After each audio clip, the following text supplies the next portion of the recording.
El meu collage significa sampleig. Sabeu quan escolteu una cançó i el ritme us sona familiar?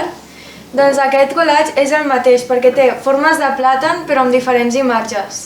La privatització de la IA és l'acte d'amagar i no ensenyar al públic com es desenvolupa i es crea el codi per la IA. Hem fet un itinerari d'aprenentatge on hem descobert algunes de les eines que utilitza la intel·ligència artificial. El prompting és un llenguatge més específic on importa més el missatge que la forma de la que es dona. El meu collage representa un glitch. Aquest error l'he provocat demanant-li als meus companys que de forma aleatòria i sense saber què estaven agafant enganxessin les peces amb un patró aleatori. Aquesta imatge abans era un tauró i si tu vols veure el tauró des d'un principi ho pots desenganxar perquè té blue tag. A sota de la imatge ja tenen números, especifiquen quina línia tenen perquè ho puguis muntar més fàcil. Al començament de l'itinerari ens va entregar un dossier on hi havia explicat diferents conceptes. Llavors, cada dia en llegíem un o dos i un cop de lo que havíem entès ho explicàvem en aquest quadernet d'aprenentatge per tal de deixar una evidència. Però el que passa és que els seus servidors, a l'haver de ser tan grossos, consumeixen molta electricitat. A poc a poc vam anar treballant aquest quadernet d'aprenentatge a partir de diferents punts, que la majoria d'ells els fèiem amb activitats interactives. Una d'elles era entrenar una IA a base de sorolls. Vam fer que identifiqués, per exemple, els sorolls de picar de peus al terra o aplaudir. Jo he après dues coses. La primera és veure les conseqüències que té a la nostra vida la intel·ligència artificial i l'altra que m'ha sorprès molt més és veure la relació que té la IA amb el medi ambient.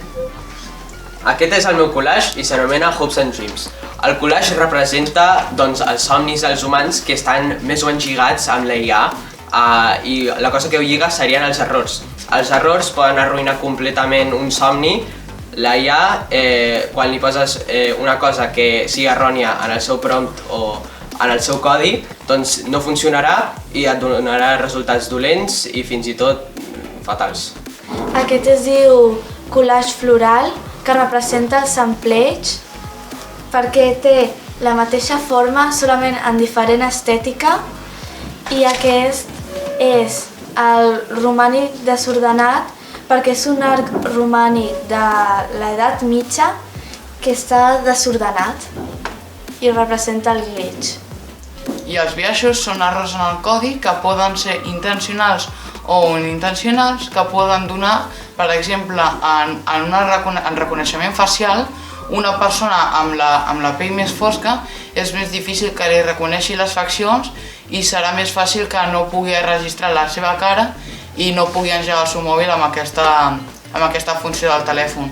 Jo també he après que la gent no crea a partir del no-res, sinó que sempre s'agafa el model d'una altra persona per amplificar-lo, per canviar-lo una mica, sempre per millorar-lo, i també que la intel·ligència durant tota aquesta vida ha sigut majoritàriament humana.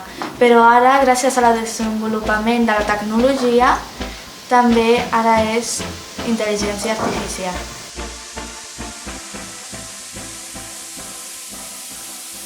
Yeah.